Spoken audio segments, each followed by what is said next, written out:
know how many others have called in. We had 100 registrations, so thanks for joining the webinar. I have 30 minutes. This is Gervase Bushe, in case you don't know my voice. And we have 30 minutes and a lot to cover. And because we're thinking that there's going to be a lot of people online, we are going to have to mute all of you because we obviously couldn't have 100 people talking at once. But if you're online, you can see on the little blue Citrix box that's on the right of your screen there a function called chat. If you have any questions while I'm talking, if you want to enter those into the message box and the questions, Carol Turner is going to be watching them, and if she thinks there's a question, a good one, I guess, she'll interrupt me to ask it. And I'll make a choice whether or not I think I have time to delve into it, depending on how complex the question is, because we got a lot to cover in 30 minutes. I'm going to be drinking from a fire hose. Finally, this is being recorded and will be available for a few months from the Pacific Northwest OD network. So thanks for that to them for hosting this, and we'll get started.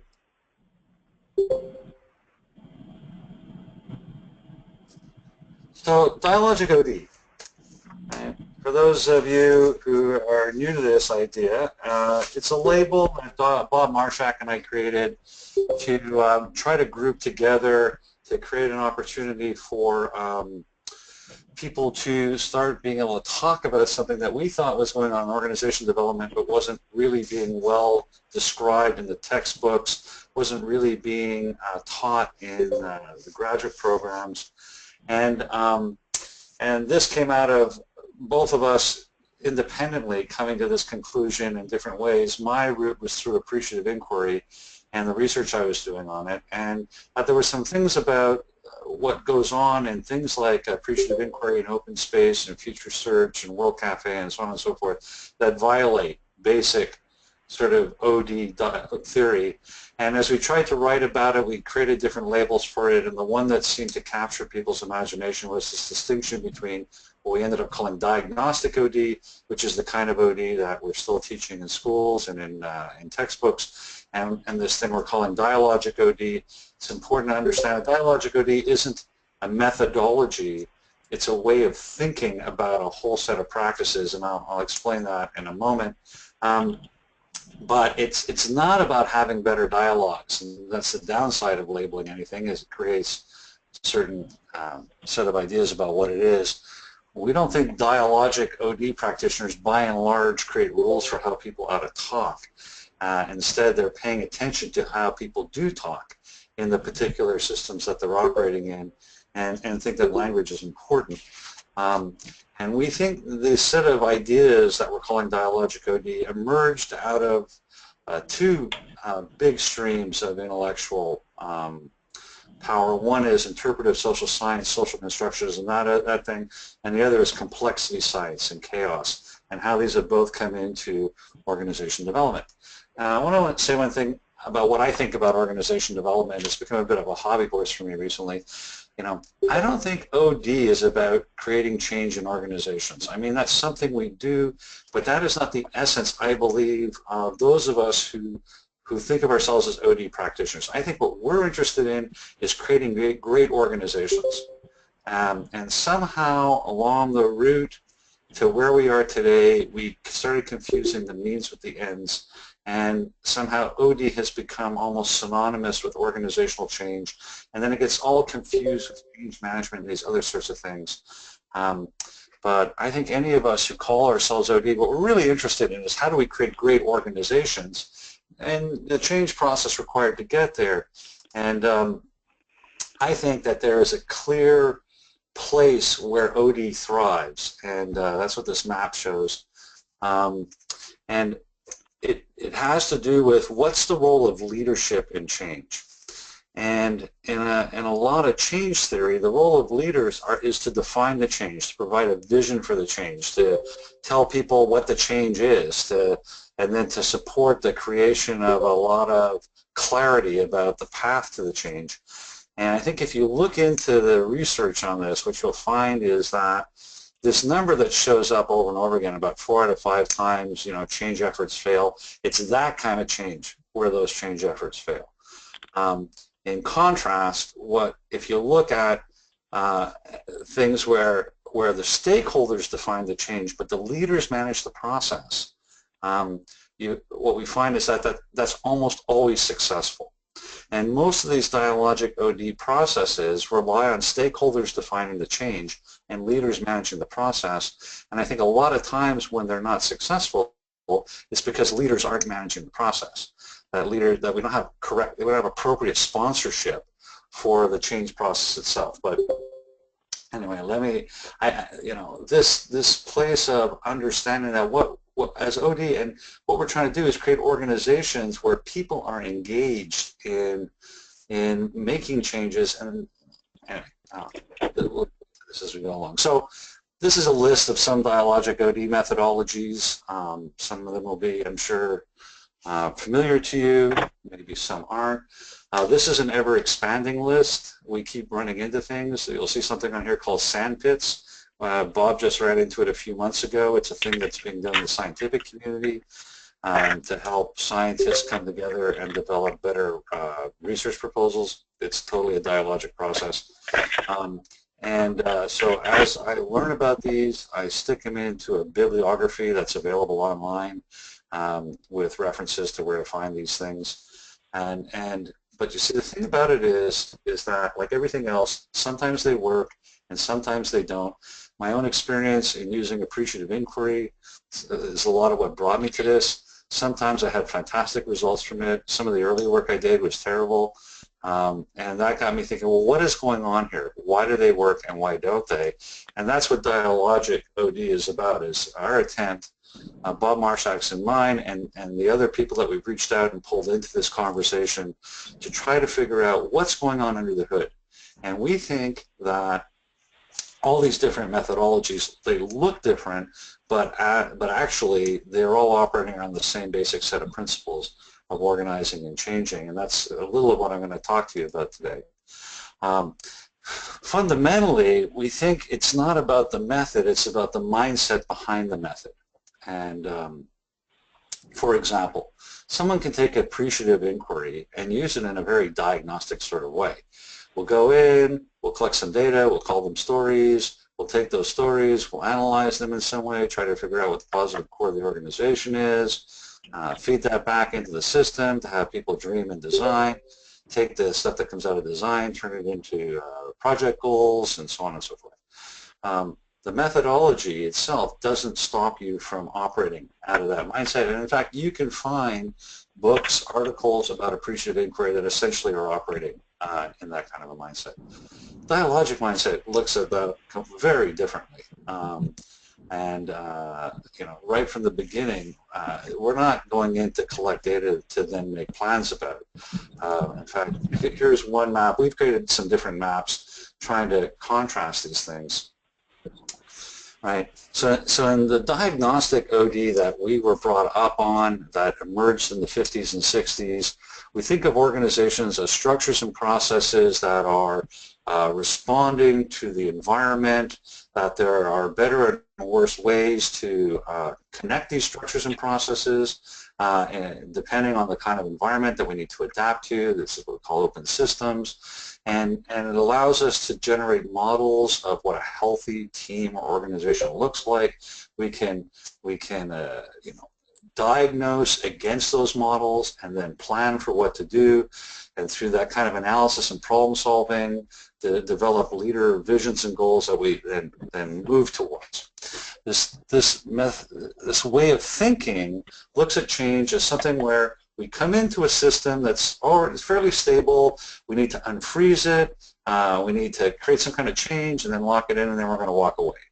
And as consultants, and from this point of view, we're not a part of the system. We're able to come in as objective observers to collect data about the system and feed it back into the system in a way that's going to be helpful to them. Dialogic mindset looks at this quite differently. From the dialogic point of view, organizations are primarily networks of meaning-making, and that there are no inherently correct models of organizing. Using a model to then diagnose a system against is just a way of privileging one particular sort of narrative of organizing, and that so what's really the most important thing from a dialogic point of view is what are the conversations taking place and what are the stuck conversations, and how do we change those conversations so people can have more effective, more productive conversations than the ones they're currently having. So rather than focusing on changing what people do, the dialogic mindset is focused on changing what people think. And from this point of view, we're stepping into organizations where change is already happening, and that change is happening at different rates and different speeds, and that's going on all the time. And that the change happens not after we collect data and then decide what to change, but change happens while we inquire, that the process of inquiry itself is creating change. And that what's going to result in the most change and the most rapid change and the most transformational change is having those people who are going to have to make the change self-initiate activities. And so the purpose of a Dialogic OD intervention is to help the people who are the ones who are going to have to, not the people who are leading the organization, the people who are actually going to have to change to be the ones who are proposing the changes, that the stakeholders design the change. So now, Gervase, it's important to recognize from our point of view that this is not an either-or. It's not either you have a dialogic mindset or you have a diagnostic mindset. We have both, and all of us we operate out of both. But a dialogic mindset will think differently about how we're approaching OD. So in day-to-day interactions, what's my role? For example, in my own work, what I've noticed is as I've become more dialogic in my approach to OD, one of the big changes in the way I show up in a client system is in the past, I would come into a meeting and I would kind of take control of that meeting. I would have a point of view where I kind of dealt with it like I'm a project manager. I'm coming in, I'm managing the flip chart, I'm trying to facilitate a conversation in the room, I'm trying to focus it, I'm trying to get it to go somewhere. And from a dialogic mindset now, I never do that anymore. In fact, I think if people are talking to me, we're not doing the right work. They need to be talking to each other. One of the people who, Keith Ray and Joe Gopel, and I think Keith's on this line, one of the people who really taught me that, and pointed out how when the people are talking to the consultant, what tends to happen is much more cliched kind of conversations take place where they try to answer the consultant's questions. I'm finding out, I go into a meeting, I drop in a good question, and I sit back and they talk to each other. For now, I just listen closely, and I'm listening for, what are the stuck conversations? What are the points that keep going to over and over again? And then coming in and pointing those out and dropping in another question. So that's just one small example of how a dialogic mindset, I think, approaches OD differently from the diagnostic mindset that I grew up with. But I think we approach the design of meetings and events and the architecture of large group change processes differently. And one of the reasons for that is that what Bob and I think is going on with people who are successful at using these variety of methodologies that we're calling dialogic OD methods, that they're paying attention to these things, and at least one of them has to happen for change to occur. So one of them is that we stimulate the process of emergence to create self-initiated change projects from those who must change. So and with a lot of my client systems, I don't call this dialogic OD, I call it emergent change. That's a better image for them. But really the idea is that as leaders, your job isn't to figure out what the change is. Your job is to figure out what the problem is and who are the stakeholders who need to be part of the conversation. And that anybody who's going to have to change is going to be a part of that conversation. And that what we're trying to do is to create self-organizing, self-initiated changes to emerge from the bottom up amongst the people who are going to have to actually make the change happen. So we call that the process of emergence. And or we're working at changing the core narratives that guide thinking and acting, right? So the narratives are the storylines that people habitually use in this team or this organization to make sense of what's going on around here. Maybe they have a narrative of their leaders as wise, compassionate people who are steering the ship in a good direction, or maybe they have a narrative of their leaders as being, greedy, self-aggrandizing people who just cover their butt. Whatever narrative they're holding then is going to shape how they make sense of whatever comes out of that leader's mouth. And so part of what goes on in a dialogic OD process is we're paying close attention to what are the narratives that are, animating the thinking that goes on in this organization. And if those don't change, probably not a lot more is going to change. And the third thing is the introduction or the uncovering of a generative image. And the generative image is a way to help people enter into a new conversation that they haven't had before. So my current client system, for example, is a sort of a logistics organization, very used to rationality, running on, and they would love to get everybody else to follow their rules, and all the people they service and all their vendors, and they don't follow their rules. And they've been trying to make things work that way for a long time, and they've come to the recognition that it doesn't work, but it's still the fact that people don't follow their rules causes them a lot of stress and upset and a lot of craziness that goes on in the system. Anyway, the generative image we came up with for this group, for the work we're doing there, is stress-free customer service. And what that does is it allows different parts of the organization to come together and have conversations about how do we create stress-free customer service. And that image does a number of things. One is we don't have to worry about blaming, what are our problems and who's to blame for it. We don't have to have that conversation. And it's a conversation that people want to kind of be a part of. They want to come and talk about how do we create stress-free customer service because they would like that for themselves. So one of my thoughts is that those of us who are particularly successful at using dialogic change methodologies, one of the things we do is we look for a way to frame the entire effort in a way that's future-focused and is something people care about. They really want to be involved in that.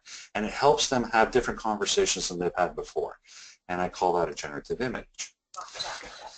So one of the things I promised to talk about in this webinar is how do we get sponsorship for Dialogic OD, right? How do we get leaders interested in doing this stuff? And here's what's been working for me. So the first is to align with the part of them that knows that how we normally talk about organizing and organizations and leadership isn't what really goes on. And I'm going to talk in a second about some of that. So let me just move on from that one. And then we need to provide an image of leadership for them that's different from the image they have of leadership that's burdening them at the moment.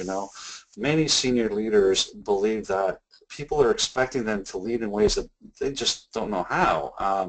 And it's particularly that they're supposed to be all-knowing and all-seeing and all this sort of thing. And they don't need to be that to be effective. And in fact, trying to be that probably stops them from being effective. So showing them evidence that in complex, unpredictable situations, an emergent strategy works better. And there's a lot of evidence out there now. And at the end of this slideshow is some resources for finding different studies and that are showing that the emergent strategy works better in complexity.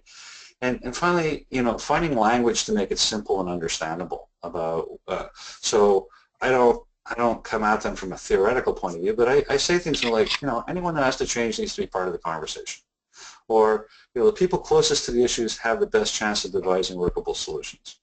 Or, you can't predict what will happen, so the best strategy is to launch a lot of small experiments and learn as you go. I mean, this sort of kind of common sense sort of stuff that isn't so common seems to work. Let me talk about the part about organizations and leadership and what really goes on. So, we normally talk about organizations in the abstract, as systems, almost as things that are subject to impersonal and environmental and technological forces. And we talk about sort of independent, autonomous, rational individuals making choices and taking action, led by wise, heroic leaders whose vision and acumen steer their organizations to success, using rational, analytical ways of making decisions and using big data and increasingly automated decision processes. And you go to any conference on change, and this is most of what you hear, but that's not what mostly experience. Mostly we experience organizations as conversations. And that, what happens is influenced by who talks to who and when they talk to them and how that happened, and anything can change on a dime depending on the last conversation that took place. And we mostly experience that we're not independent, we're interdependent. And even if we're the CEO, we're constrained, and we enable each other, and we can't get much done without the consent of others, so that no one really controls what everyone else is choosing and doing, and leaders often feel powerless even to influence their own organizations. And that far from being purely rational, people are emotional and often unconsciously driven by the anxieties aroused by organizational life. Right? We end up talking about these sort of generalizable tools and techniques of organizing and leadership in the belief that they'll improve organizations. And we talk about results coming from the choices and intentions and strategies made by leaders and teams. Now we'll talk about uncertainty and ambiguity, but then we'll proceed to act and encourage others to act as if there was certainty and predictability and as if we could actually control large organizations. But what we mostly experience is situations that are so uncertain and the local contingency is so important that any generic tools we have are of very limited value. And rather than results coming from, people making choices and strategic planning retreats and all that sort of stuff, what seems to happen is that results emerge from the interplay of all the choices and intentions and strategies of all the various stakeholders interacting with each other in both intended and unintended ways, and so sometimes we're surprised and sometimes we're not. But in the end, we have very little control, and we can never be certain about what will happen next. And I find that contrast of those two narratives very powerful for working with the leaders that I've worked with, because they get it. And if you're interested in this way of thinking, the chapter by Ralph Stacey that's sourced at the end of the set of slides goes over this in a lot more detail. Another thing that's useful for leaders, if you're not familiar with Ron Heifetz's work on adaptive leadership, there's a bunch of Harvard Business Review articles that have been written about this. It's very useful stuff, and again, I think most leaders can quickly grasp this distinction between technical problems and adaptive challenges. And with technical problems, a diagnostic approach is the right approach, but with adaptive challenges, they don't work. And adaptive challenges, require a more emergent, a more stakeholder-engaged kind of process to develop any kind of solutions. And again, leaders typically get that pretty quickly when you put it out in front of them. Gervase, can I interrupt? I'm using this frame of generative leaders to talk about the kind of leadership that's required. And I say we need to give our leaders a new image of what's required from them to be effective in producing change. So I don't think general leaders provide a vision of the preferred future. And this whole thing about the need to provide vision, I think, it's a fantasy that our culture has embraced, because then we get to give up responsibility and believe in some wise figure who's going to figure it out for us, and then we can all follow them. And if someone does that, and if they provide a vision that seems compelling and appealing and doable, that's very powerful for creating followership. The problem is we don't know if their vision is any good until years into the future, and most of the time it isn't. Every failed organization had a vision. But what's required when they got an adaptive challenge is that they identify the challenge and that they bring stakeholders who will have to meet that challenge into conversations. And what needs to happen in those conversations is that people with similar interests and motivations need to find each other and propose ways of dealing with the adaptive challenge. To do that, the leaders need to frame the adaptive challenge in a way that stakeholders care about, and so that they'll want to engage in those conversations. And what those leaders need to do, most importantly, is to hold that space of complexity and ambiguity and uncertainty, and to manage the anxiety that creates until new ideas have a chance of successfully emerging. And that is not easy work. That is difficult work. And one of the places I think where we as consultants can provide the best value to these leaders is to help them do that. And what they want to do is to stimulate and encourage as many quote-unquote probes as possible. That word probe comes from the next slide, David Snowden. But you can think of it as experiments, or in the organization I'm working right now, we're calling them pilots. You want to stimulate because the thing about dealing with complexity, the way to deal with complexity is to try a lot of small things and see what works, right? And then, and here's what's critical, is that they need to install processes for monitoring, learning, supporting, and embedding successful probes. And I think one of the downfalls of many people who try to use Dialogic OD processes is they don't spend enough upfront time planning for what's going to happen after the event and how the leader, and this is where the leader's work becomes very important. The most work from the leaders is what happens after the event and how they amplify what's happened at the event and pull that into the rest of the system. Gervase? So this is the last model for how to get your leaders interested in sponsoring Dialogic OD. This comes from David Snowden, an article in Harvard Business Review, and he's been very influential in certain business circles where they're paying attention to this stuff. And what he says is that the way you go about making a decision depends upon whether you know what affects what. Are cause-effect relationships understood?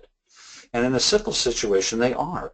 And so here's where best practices make sense. When you know what affects what, and that's predictable. But when you don't know what affects what, where that requires some investigation and application of expertise, then you see a kind of a diagnostic OD process. You sense, collect data, analyze, then figure out what you're going to do. But where cause-effect is only perceptible in retrospect, where you've got too many variables moving all the time, where there's too much uncertainty. And people like Ralph Stacey would say, whenever you have people involved, you're in a complex situation. And he says what's required is to send out probes, right? First you probe, you call this an experiment, a pilot project, whatever, see what happens, and then on the basis of that decide what to do next. There are a lot, this idea of this is the way to manage complexity, there's just lots of research now that, and books and articles that are basically saying the same thing. They might use different language for that. Jim Collins's latest book on which organizations thrive in uncertainty, again, comes up with the same thing. He calls it fire bullets and cannonballs. And he says the organizations that thrive in uncertainty, they don't make big bets. What they do is they shoot a lot of little bullets, and then when they hit something, then they pull in the cannons. Okay. Now, we have 3 decades with hundreds of successful cases and increasing academic research describing emergent change as the most effective for a volatile, uncertain, complex, and ambiguous world. And they're still seen as exotic by most business people, and this has become another bugaboo of mine recently. And I've been thinking about, well, why is that? And I think it's because we have this image of our leaders is that they're supposed to be visionaries, and that if they don't have a vision, they're not a leader.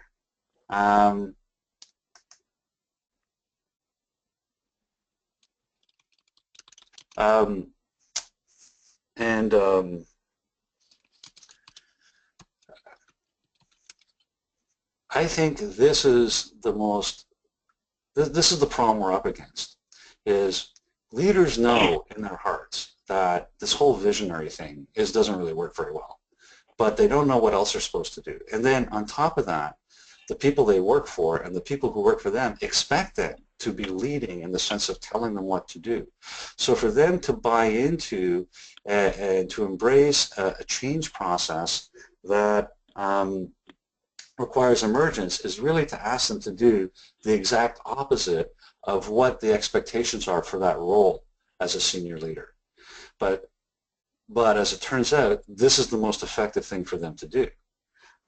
They need to be able to say they don't know the answer, and they need to push their followers to confront anxiety-provoking complex issues and to hold that space of complexity and to orchestrate conversations that are going to lead to new ideas, because that's the most powerful thing. Force for change is a new idea that captures people's interest and energy, and they want to work for it. And I think this is where there's a lot of promise for Dialogic OD. That what we're offering is a new narrative of leadership and effective organizing in a volatile, uncertain, complex, and ambiguous world. So if you want to get on my mailing list, we've just published this book. PNODN is going to be sponsoring a 2-day workshop on this in the fall. I hope that you found this interesting. We're 30 minutes in, so perfect timing. This is the useful sources I mentioned, and I assume that those will be available up on the site. And I guess that's 10:30, and we'll call it a day. Gervase, this is Ann. Carol's been trying to reach you, so if she's on mute, would you mind unmuting her? Sorry, I couldn't hear that. Carol has been trying to reach you. She has a couple of quick questions. Okay. She may be on mute. Okay, can you hear me now? Yes, I can. Good.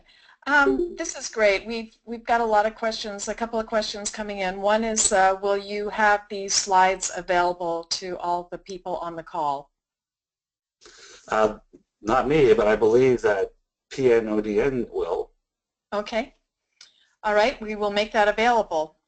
And then I have another question. Let me rephrase that. I believe a copy of this webinar will be available, but not the slides as separate slides, but the slides is the webinar. Okay, so the actual slides will not be available, No. only as we see them on the recorded webinar. Yeah. Okay, great. All right, so first of all, I'm getting a lot of confirmation, things like, I bought your book, I love it. Someone else said, me too, very interesting, thank you, the book is excellent. I mean, lots of confirmation about what you've published. But one of the questions I have is that the generative images appears very similar to Peter F-U-D-A, I think it's Fuda's work on burning ambitions as a powerful motivator and a way to start a new future-focused conversation. So if you could comment on that, please. Not familiar with that work. Okay. So thanks for the lead. How do you spell that last name? F is in Frank, U-D-A. U-D-A. Yes. Okay, great. Thanks. And you said Jessica's asking this question, you keep a list of exercises online somewhere. Is that available to us, and if so, where is it?